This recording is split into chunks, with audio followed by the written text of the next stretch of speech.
Badnje veče je praznik koji se obeležava 6. januara uoči najradosnijeg hrišćanskog praznika rođenja Isusa Hrista Božića.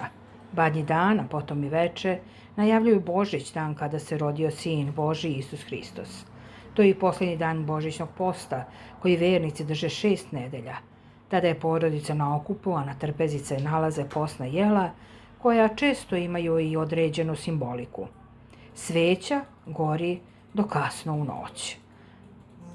Vernici koji drže Božićni post smatraju ga očišćenjem od raznih telesnih i duhovnih slabosti i na taj način čistog tela i duha dočekuju proslavu Hristovog rođenja. Na trpezi treba da se nađe postna jela.